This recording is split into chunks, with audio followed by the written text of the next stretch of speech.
And I know shit for tea. Wait, is this really how short you are? And I know shit for tea. Don't be a shit for tea. And I know shit for tea. Don't Wait, be how come I've not noticed how this... That's short, man. I'm not that short. You need to calm down. It's like whatever you rubbed me with to be able to get married to me is... I'm now getting my, after like 10 years, I'm now just waking up. I'm like, what am I doing with this short woman? Anyways, hi guys. Hi. Welcome back to our channel. Yeah, it's me, your OhEmGees. It's Brown. Hi, it's me, your Oluwashionla. Don't worry, I'm deceived. This is good. Yeah. This is your... I'm the one you know. Yeah, you know me. Yeah. And I'm just I'm your wife, I mean. Yeah, just a lucky lady. Just a lucky lady to be able to call him OhEmGees. I'm joking. No, it's okay. At home. I love you. Outside is OhEmGees. At home is daddy.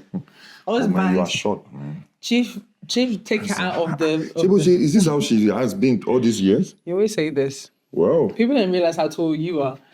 I think people assume that you're short. But don't make up for your height. I'm okay. It's fine. Stop hitting it. All right, guys. So today we just want to...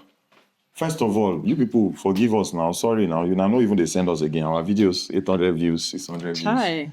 Be like... the 1,000. Well, the 800 of you, you are human. We love you. You are human beings. But like people before, as we do video like this, 50,000, 60,000. But we know that we have not been loyal, and we have sinned and come short of your glory, and we cannot even say we have changed, but just have mercy.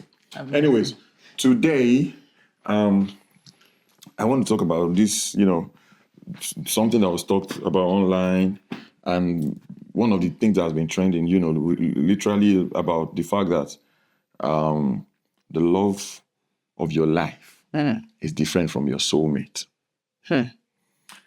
So, what do you think about that? What's the difference between the love of your life and your soulmate? Who is the love of your life and who is your soulmate? That's really... I've never heard of them being described like differently. I've always known of them to be jointly. So you know what? Try to define them. The love of your life, the person that you prefer amongst everybody, that you love the most of all, is usually your partner. And your soulmate, the person that your soul is intertwined with, you believe that you guys it's almost like you could be on the other side of the world and you think of each other, you connect in body, mind, and soul, in everything that you think of, your views, your vision of life is together. Everything is intertwining. I believe that's your soulmate. But I believe they're one and the same.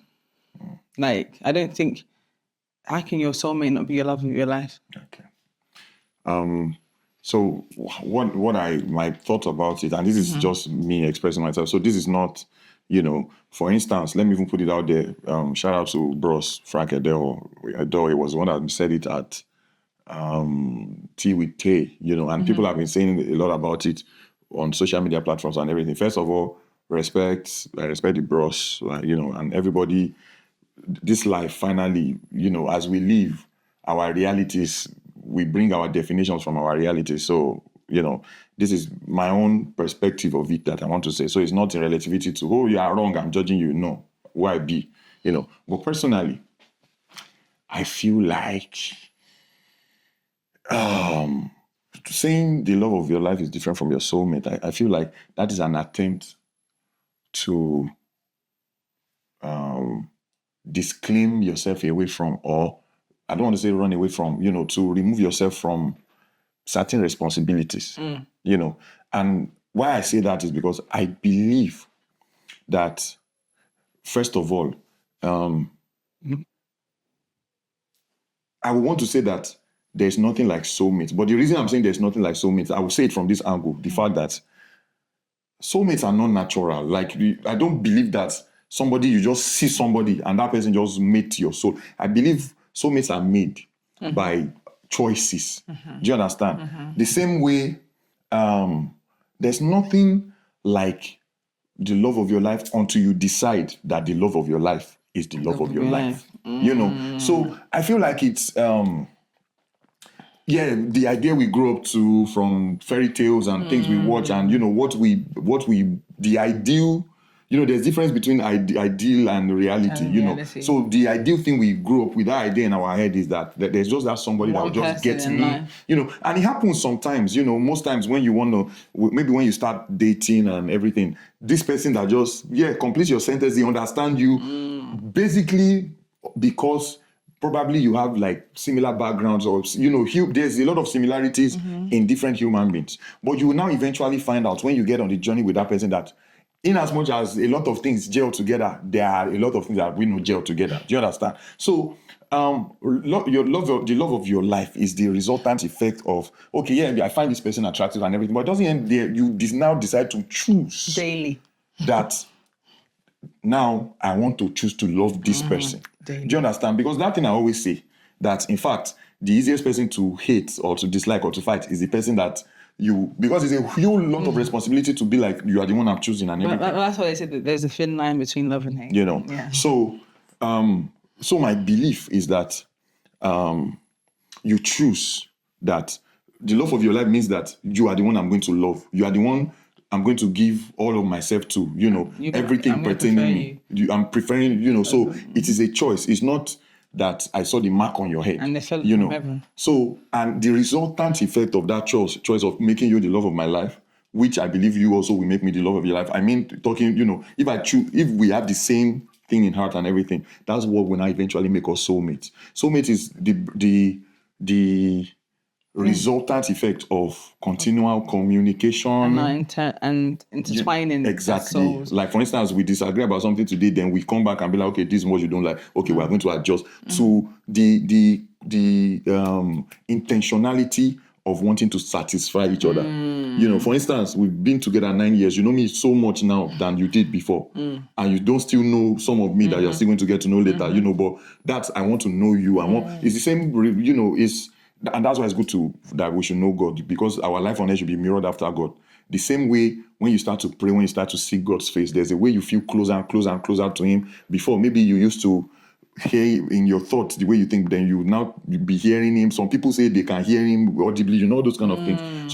So I believe that soulmates is a decision. Love of your life is a decision, but I might be wrong. Yeah, I agree. I think, again, when I was younger, I used to think that there was just this one person on earth that God is just waiting for them to find me and me to discover them, and that's it.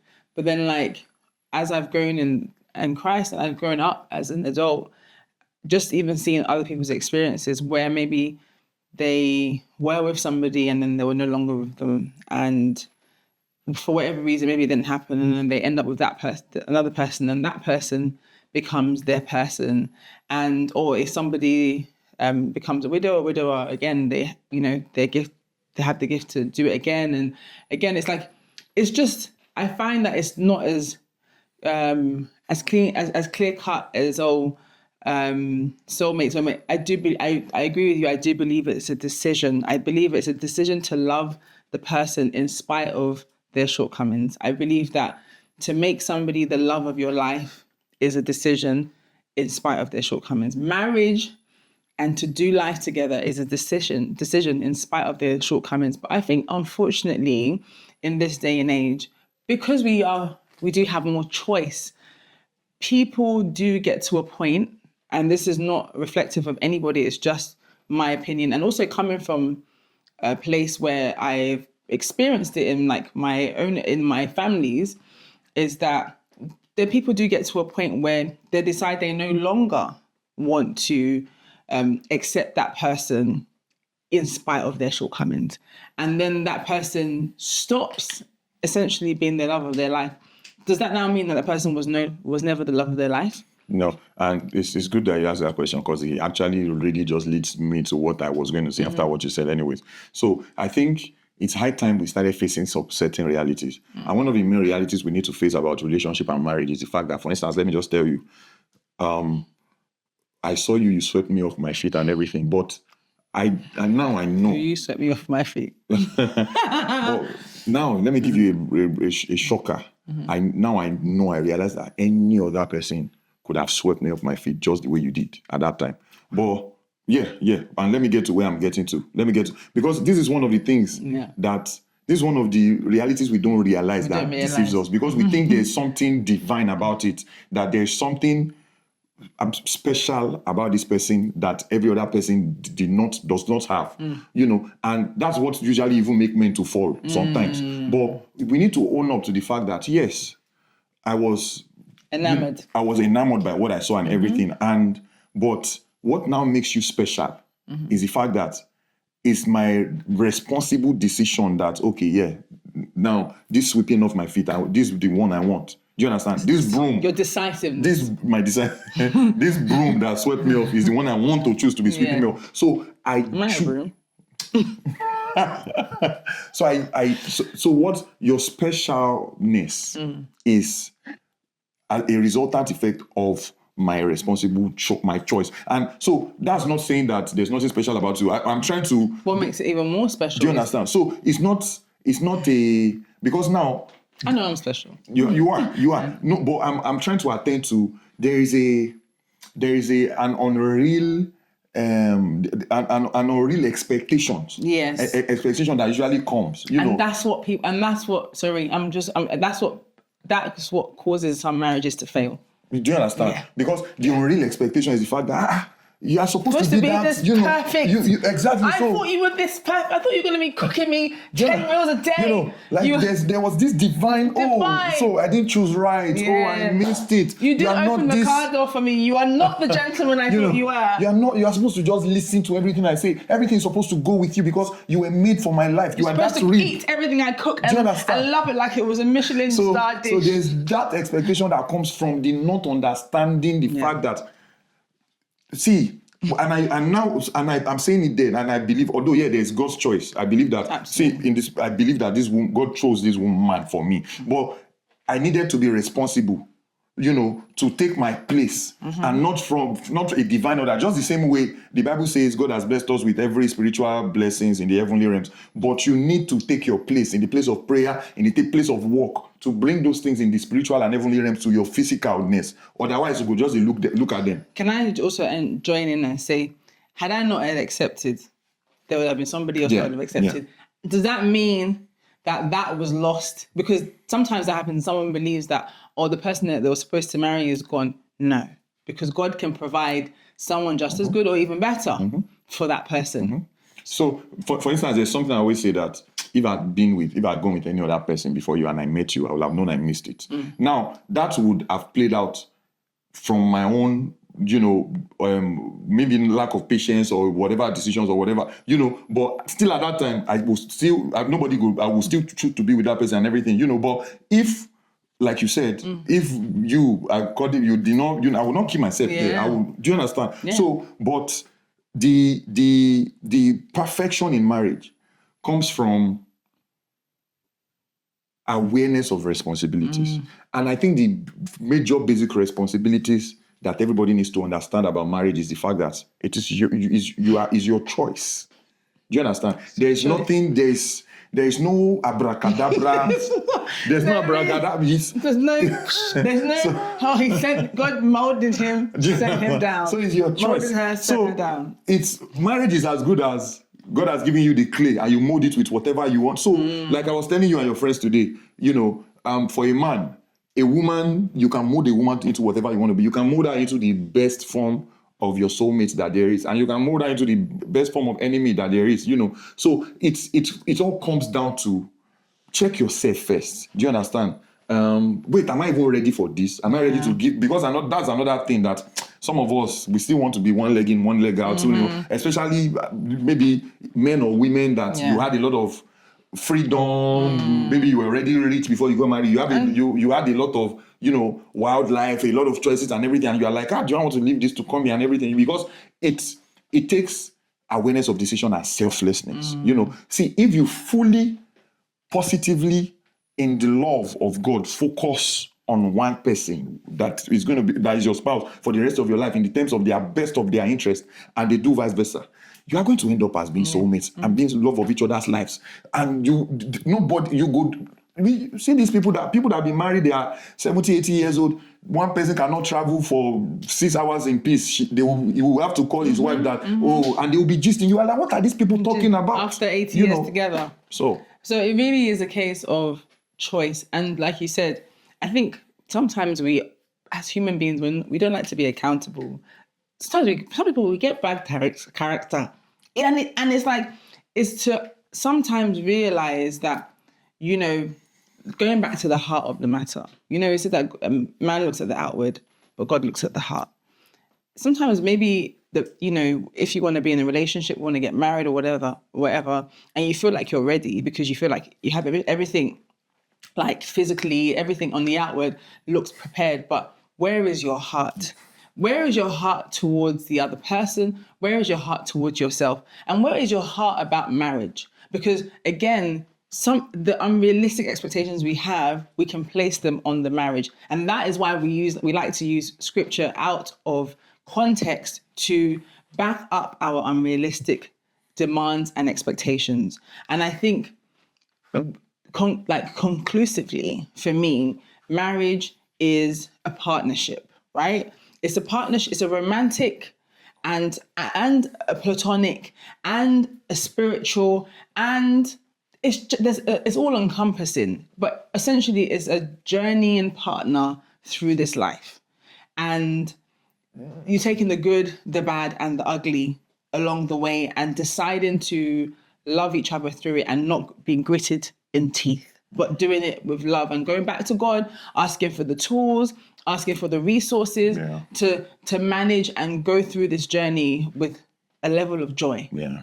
You know, so to round it up, again, we're just going to be 9 years. You know, we still have a long way to go. There has been a lot of root shocks already in our marriage in terms of things we have to unlearn and relearn. So we're not coming here as professionals. No. Like I said, we're just coming with our view and our perspective. And, you know, the more understanding God gives us day by day, you know. But I want to end on this thought. Like I said, there's nothing special about your spouse apart from what you decide, how special you now choose to, make your spouse. Do you understand? And so the main special thing about your spouse is the fact that you have chosen that this is your own special one. Do you understand? So that specialness is in your hands, you know, and the understanding of this would even help your decisions. That's why you would, maybe places you used to go with your friends before when you're a single guy, you will not follow them because you know that there's nothing, when you are in front of temptation, there's no angel of specialness that will appear to your wife that will be like, oh, do you understand? Like those understandings are what you would help you because of the understanding of the fact that everything is based on your decision and what you choose is what will help you build boundaries and, you know, would help you handle, you know, sometimes when there's disagreement and you see that, okay, this thing is going north and this is not the way, this is going bad, this is not how I want you to go, you know, it will help you curb a lot of things. So it helps you curb out a lot of things. So long and short is everything boils down to taking responsibility and taking accountability. Yeah. When we enter that, that's what will now bring out how special our spouse is. You now realize, okay, So let me now rephrase that. Saying there's nothing special in your spouse means, I'm saying it in the sense that there's nothing divinely, magically special that would just be putting things in perspective. You have to be the one to treat it as such. So I want to use an example just to kind of finish off. Like, for example, china plates that are made of fine china. Fine china is very expensive. You would normally not eat on it daily. You would probably save it for special occasions. You would treat it with a lot of care. And even if you do eat it with it daily, you treat it with care. You'll hold it with care. You'll make sure that it's well cleaned. You'll make sure it's looked after. It looks good. And so therefore it can do what it's supposed to do well.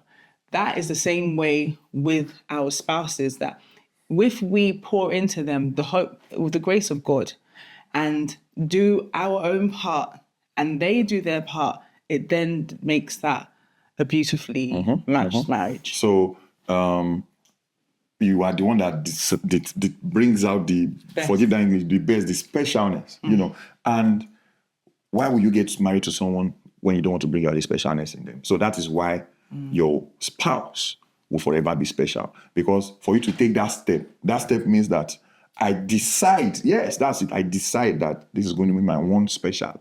Nobody else after you. The same way you accepted Jesus Christ as your Lord and Savior. Anyhow, I decide that this is my one special for the rest of my life. This is the love of my life. And this is my soulmate. Soulmate, you know, as in soulmate, there's no end destination to soulmate because you develop it day after day after day after day after day after day. You know yourself more tomorrow than you knew yourself today. It's a continual process. And the soul is forever, So mate in the soul. I gave that was good, yeah. was really good. Didn't you feel it didn't touch you? Damn, I lost it. My nigga, calm down. We need to calm down. That's okay. See you guys. Well, let's. Oh God, my arm. Jesus. You just want to put your hands on this girl. Let's hear your comments in the comment section. Again, like I said, we come in peace, so we are. Okay, all right, right. We just came to our opinion. Do you understand? Our opinion. It's not based on, oh, you are wrong. What are you?